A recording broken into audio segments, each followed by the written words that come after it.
Agriculture on the move. Agricole en mouvement. Agriculture on the move. Agricole en mouvement. Agriculture on the move. Agricole en mouvement. Agriculture on the move. Agricole en mouvement.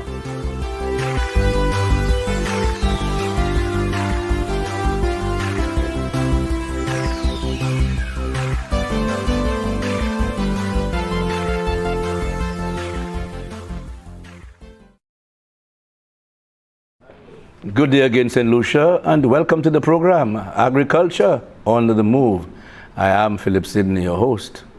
Today with me is Mr. Cletus Alexander. He's not new to the studio, and he is the Plant Protection Officer in the Research Division in the Ministry of Agriculture. Welcome to the program, sir. Good afternoon, and thanks for having me, Mr. Sidney. Very good, very good. You always have to give some pertinent information to the public. I hope so. Today we are discussing the TR4, the Tropical Race 4, which is a banana fusarium wilt disease. Tell us about that disease. TR4 is a soil-borne fungus, and it is the causative agent for a disease in bananas called fusarium wilt. Now, TR4, which means the TR4, it's the scientific name for the organism is Fusarium oxysporum. But the TR4 signifies that it is a tropical risk, that it is the fourth risk of this disease. You have risk 1, which affected the Gros Michel, and presently we have the risk 2, which is affecting Macambo. Risk 3 does not affect Musa species, but risk 4. Now, this disease is not new.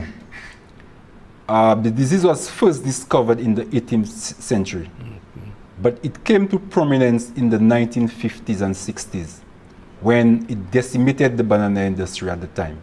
And at that time, the predominant variety was the Gros Michel variety. Yes. And it was very, very susceptible to the disease. So it went under. But luckily, on a global scale, the research and it found a variety called Cavendish. Now, the Cavendish is more resistant to the disease. Now, what has happened since then? Since the 1990s, they've realized a new risk, which is the risk 4. And this risk was merely restricted to Southeast Asia. Now, from Southeast Asia, it spread to Africa, and then in Latin America and the Caribbean region. In Colombia 2 years ago, and Peru, it was confirmed in Peru, and presently, Peru is very close to Ecuador, one of the largest banana producers on the European market. So that whole Latin American and Caribbean region is threatened by this disease. Now we have the tropical risk as well as the subtropical risk. Now for the subtropical risk, you need something to predispose the plant for the disease to affect the plant. But for the tropical risk, there is no trigger to really cause any infection so that the plant gets infected. So the disease itself, the fungus, can affect the plant without any predisposing factor. Whether it's healthy or not. Whether it's healthy or not. So it's a major threat to the banana industry in the Caribbean and the world. As you know, banana is a very important crop on a global scale. Even in St. Lucia, banana and plantain, these are two very important food crops for food security. So it is very important now that we create outreach for this particular disease, which is on our horizon. So how close is it to St. Lucia? Well, as I said, it was confirmed in Colombia, Peru as well, in South America. And as we know, you have persons moving between Colombia, Trinidad, and Trinidad to St. Lucia and so on. So it is very close to us. How long ago? 2 years ago, it was discovered in Colombia. As I said, it moved from the 1990s to Africa and then in the Caribbean. We never thought that disease would arrive in the Latin American and Caribbean region so quickly. What form of transportation to get it from one island to the next? Okay, long distance spread. It is a soil-borne organism. So the movement of soil is very important.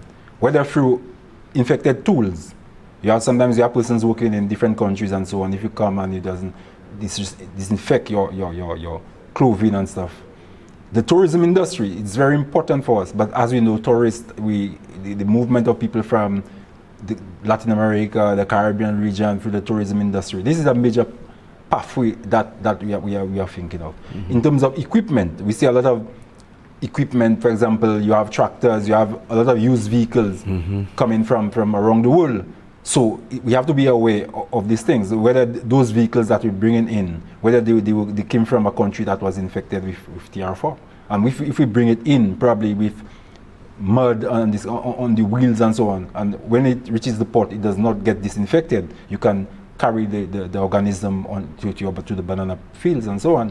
So long distance spread is the movement of soil. Mm-hmm. But in terms of short distance, from field to field in a country, you can also have the movement of spores, because in St. Lucia we have fields that are very close to each other, and the fungus tend to multiply by the production of spores as well. So movement of soil and through sporulation, these are the two major pathways that we're looking at. I'm hearing you, but I'm not hearing anything when it comes to the prevention of it coming into St. Lucia. What it is in place to ensure that you said it's can be moved via the tourism and the tourists coming in with their shoes, bringing in mud. What has been done at the ports to prevent that spread coming into St. Lucia? Okay. In terms of spread, strengthened quarantine is very important. So presently we're looking at foot baths at the major ports of entry, where you will have your disinfectant out on the ports. When persons come in, they may not even be aware that you have those foot baths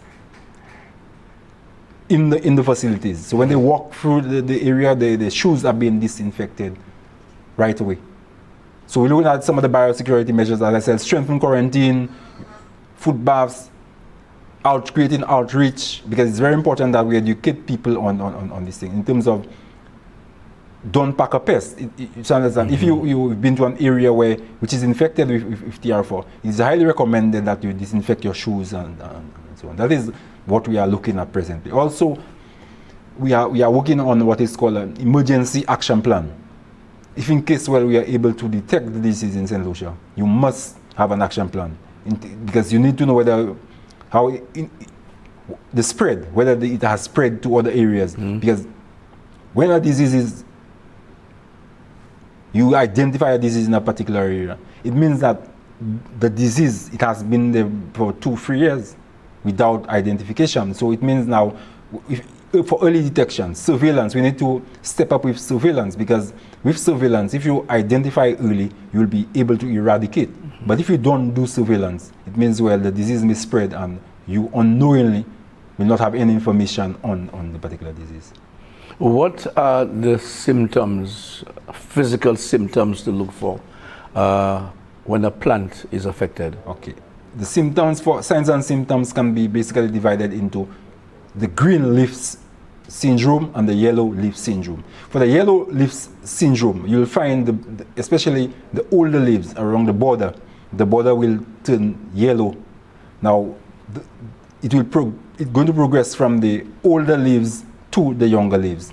Now you have the leaves will then collapse along the petiole of the plant, and they will drop, forming a skirt around the plant.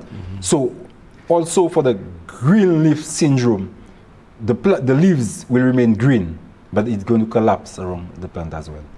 You may have new leaves developing, but it will be pale, and so it will show signs of chlorosis.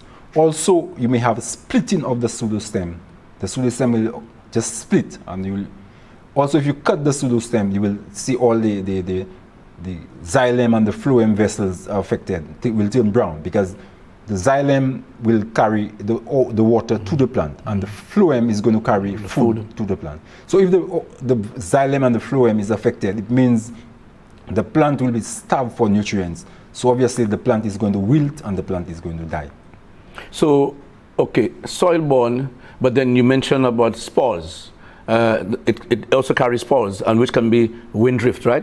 No, but in soil, it can move through the soil because since it's a soil-borne organism, all out the fungus have to reproduce. Okay. And the major form of the sex for it reproduces sexually. Okay. Through sexual reproduction, which is the production of spores. Right. So when the spores are formed, obviously the forms they're going to germinate into the new fungus. Oh, so it's from the soil point of view, Right. But not from the leaves. From plant to plant. From plant to plant, not from the leaves. Plant to plant in the soil. It's not like the black sigatoka, No, no, from spores. It is no. soil-borne. Black sigatoka is airborne. So, in terms of sensitizing the public, apart from programs like that we're having today, what other methods of sensitization do you have for farmers and the public in general? Well, we looking at farmers' meetings, stakeholder consultation.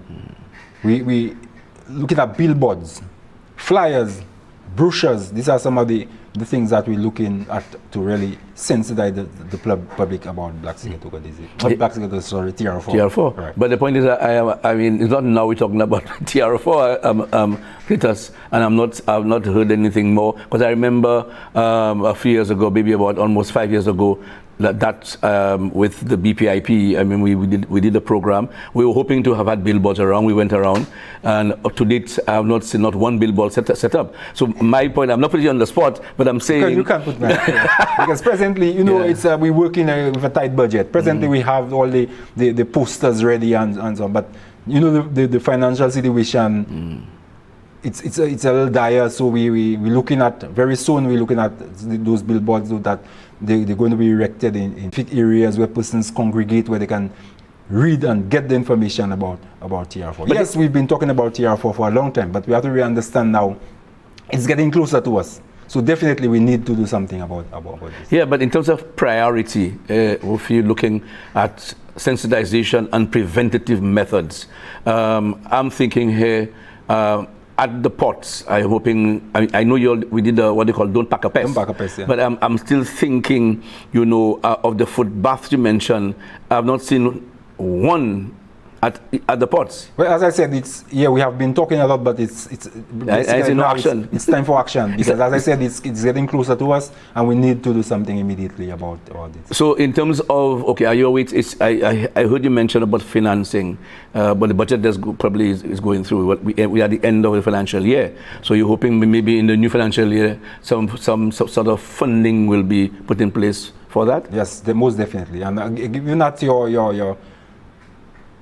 the activity that you will be having in April for the Banana Festival, that will be a good start for us to have the posters and so on available to the public so that they can go through the information that we have compiled about TR.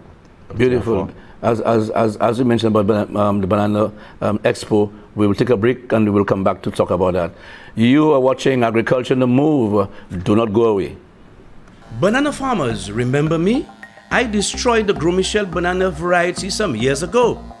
Now my cousin, Tropical Race 4 or TR4, a Fusarium wilt banana disease, is on the horizon in a more aggressive form and can wipe out the banana industry in a flash. Be vigilant. Don't bring any banana plants or plant tissue into the island. Report any unusual symptoms on your banana plots to the Department of Agriculture at telephone 468-5600 or the extension officer in your area. Remember, protect our vital banana industry. Welcome back to the program, Agriculture on the Move, and with me, of course, is Mr. Cletus Alexander, who is the Plant Protection Officer in the Ministry of Agriculture, and we're talking about the TR4, the Tropical Race 4, soil-borne virus that's affecting the banana industry. Happy to say thus far, it is not in St. Lucia, so we're talking about prevention. Cletus, what's the impact of that disease on the banana industry? It can be dire. You can have the total collapse of the banana industry. Because once a plant is affected with TR4, it means that disease is quite virulent and it's going to spread from plant to plant very quickly. Also, the cost of production. It means the biosecurity measures that you will have to put in place now it's going to be a cost to the farmer.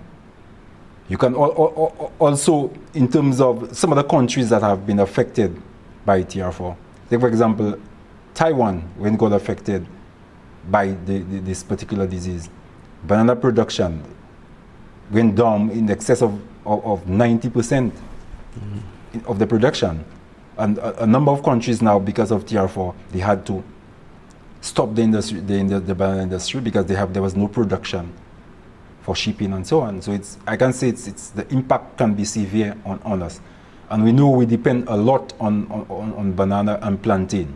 We need to stress about plantain as well. Yes. Because it's a major food security crop for us. And also in terms of revenue for the country.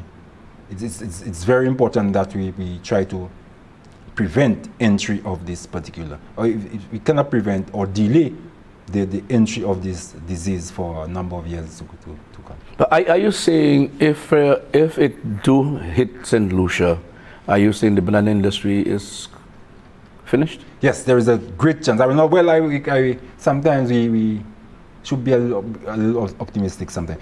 I'll not say it will be the end, but it can be the end, because the kind of measures that will be needed to prevent the spread, the control, the treatment, and the sad thing about this disease is that there are no known chemicals to control this particular disease. Also, you have a number of research being conducted in terms of control. Now, you also have a number of biological pesticides that persons have tried against this particular disease. The result of some of those trials, it's promising. Also, you have a lot of research is being done on a new variety called GCT-CV19 in a number of African countries that were affected by this particular disease. So it's the research, you have a lot of research, but again, in terms of tolerance, you can build tolerance for a certain period of time, and then the plant may lose the tolerance a couple of years down the road. So it is very, as I said, very important that we keep this disease out.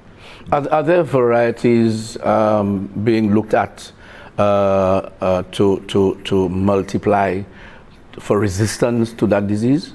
Well, as I said, there are very few varieties that will be able to tolerate this particular disease. But as I said, it's at the research stage presently. At this point. Where a number of international organizations, I know for sure the Taiwan is this particular variety that I talk about, the GCT-CV19. They've had some research on it. So yeah. Obviously, in terms of accessing the variety, that will be the most important thing for us. Yeah. But in terms of multiplication, it's very easy to take it to a lab and tissue culture, but the first thing is to get access to this particular variety so that we can prepare in the event that this will come to St. Lucia. And maybe, in fact, that particular variety may not be palatable, for the banana industry too, even if it's resistant to the disease. Well, a number of the countries that have really done the research, it is palatable. Sometimes you build the palatability by having people to consume and so on. So people over and get used to it. But if you have no choice, you will consume. When there are no bananas, you'll be going to consume. So true. What is the situation with if it do hit the country and there is a drastic need to take certain measures to ensure that it does not move from, one field to the next? What it may be expensive, but so it means the government have to get involved in terms of coming up with such financing to secure and ensuring that it does not transfer from one field to the next? Yeah, okay. In terms of the spread, as I said, surveillance is very, very important. Early detection. Now, in terms of spread, this particular disease, the movement of planting material. What you have now is that a farmer is your friend, he's cultivating in Mikud, you cultivate in Mabuya Valley, wherever. You want some plants, you will call your friend and tell your friend, hey, I need 1,000 plants. So you'll go to Mikud and collect the planting material and transport to the Mabuya Valley. These are some of the pathways that we're looking at. So definitely, in terms of the use of planting material, that should be controlled. Now, we have a situation where we sometimes we use a lot of tissue culture planting material and so on. If you decide to use tissue-culture planting material, you have to make sure that the planting material is from a safe source.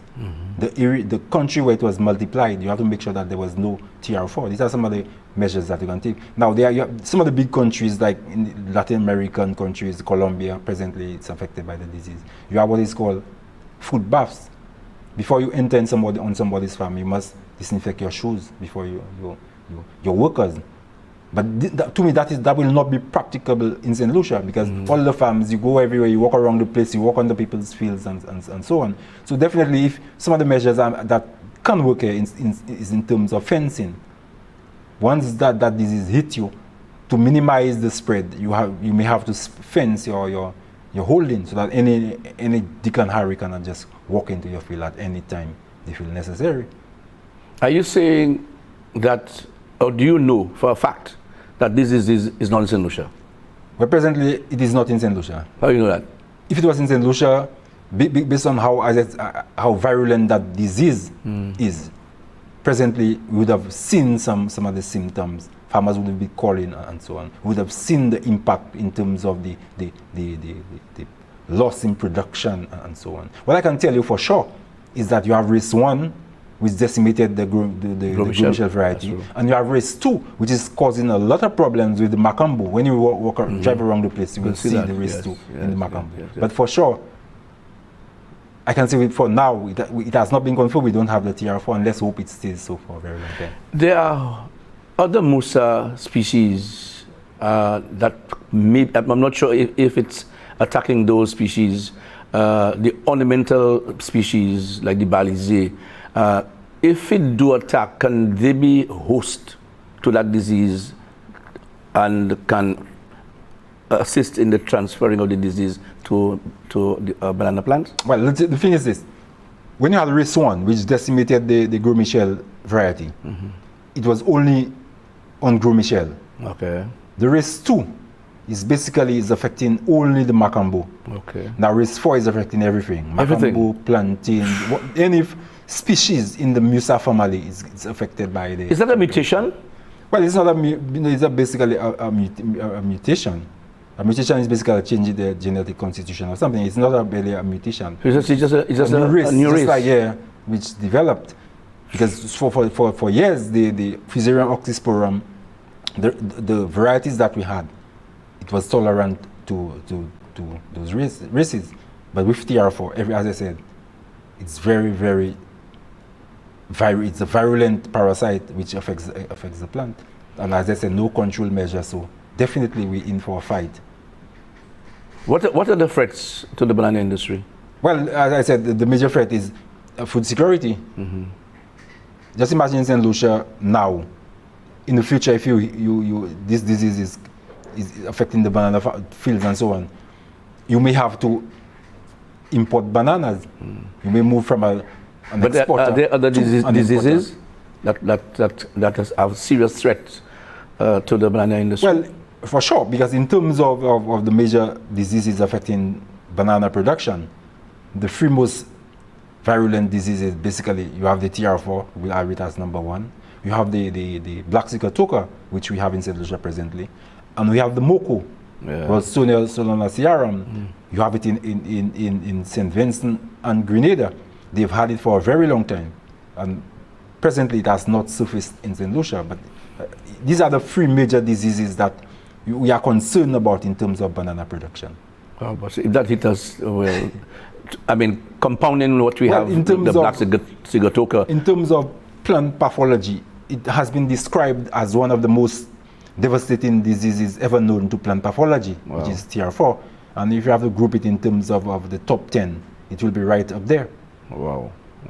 So we need to keep this thing out. So what are you telling the farmers in St. Lucia and the citizens by extension? Well, what I'm telling farmers presently, be vigilant. If you realize something fishy on your farm, something which is not familiar to you, seek help. Call the research department so that we can come do an investigation, probably take a sample. Because presently in St. Lucia, we don't have the facilities to diagnose this particular disease. And there are very few labs in the world that can do this for you. Some of the more renowned specialists for black sigatoka. You have in South Africa and presently in some other Latin American countries. So it means now we have to take the samples overseas for identification. Great. So at least, boy, let's keep our fingers crossed. Well, there's not keep our fingers crossed. We have to be prepared. That's the most important. Well, that's what I'm saying. If you are prepared, you may be able to do something. You in other words, prevent it from coming in. That's right. That's if you do have surveillance and you are able to detect early, you may be able to do something. But if you are not able to identify early, you're in for a fight. Great. Just before we end, I just want to tell the public about how important our banana industry is to us, and that is when the Prime Minister made the statement of to consume more of what is produced locally, and bananas was one of the items that he highlighted. Everybody wanted to crucify him, but he was correct. We need to eat fresh, St. Lucia's best. And that is why it went in a frenzy, a media frenzy. I call it going bananas. And that gave rise to, just at the end of our independence, we had a banana festival organized by the Anglican Church, which was very successful. And the Ministry of Agriculture now is taking it to the next level. We're looking at the culinary aspect of it. It is called the Banana Expo 2022. The theme is Figla Sisanutut, and of course featuring Eat Fresh, St. Lucia's best. The expo will be on the 2nd of May at the Constitution Park in Castries, and it's from 10 o'clock to 6 in the evening. We're going to feature a lot of culinary activities. We are looking at launching a recipe book, which has about 60 recipes, strictly banana based, and that will be launched on that day. Coming from many chefs in St. Lucia, from Chef Orlando, from Chef Robbie, and the list goes on. All chefs at the various hotels are featured in that. And the schools will be participating. I have about over 30 schools, and when schools are involved, they are anxious and they are out there to do so many, derivatives coming from bananas. The agro-processors are going to be there, looking at the banana wine, banana flour, and the list goes on. So it's a day that we're talking bananas. We're going to feature the various varieties of bananas, and so I want you to come. And I don't want you to just tell you everything. What I can tell you, though, there'll be a banana eating competition, to see how many bananas you can eat within 1 minute. I don't know, for those of you who probably don't know, sometimes somewhere in the 60s, a St. Lucian made the Guinness Book of Records, where he ate a bunch of bananas. And that hit the Guinness Book of Records. I'm not sure. I'm sure that has been broken. I can't recall how many. I know he is from New Village. His name was Joshua McCombie. I think he's in the States right now. I'm trying to get some more information on that, and you'll get to know more of what's happening as the time gets closer. So there'll be a lot of activities, cooking competitions, cooking demonstrations, at various hotels and restaurants, and even at those persons who have at their homes, they have the proper facility. We will be airing that live, so you will see. The whole idea is to eat what we produce. We can produce it, so let us utilize it. We're exporting it. Barbados is taking our bananas and making so many things, and we're buying it here, added value on the shelves. So you can understand what we're talking about. So I want you all to attend this activity. You'll hear more about it on the 2nd of May at the Constitution Park. So, comrade, final words from you? Well, as you said, Figlas is a truth. Yes, I. So we need to protect the banana industry. Mm-hmm. As we know, banana revenue was instrumental in building the infrastructure for us. A number of the roads that we see around the place is because of banana revenue. Definitely. Well so said. It still has a significant role to play in terms of food security and cash flow for the local farmer. Well said, sir. Right. Thank you very much, Mr. Cletus Alexander, for being here. I wish you success in controlling or preventing it from getting into St. Lucia. Thank you. You're watching Agriculture on the Move. Thank you for viewing the program. And remember, agriculture is our business. Eat fresh, St. Lucia's best. I'm Philip Sidney. Goodbye. Agriculture on the move. Agricole en mouvement. Agriculture on the move. Agricole en mouvement. Agriculture on the move. Agricole en mouvement. Agriculture on the move. Agricole en mouvement.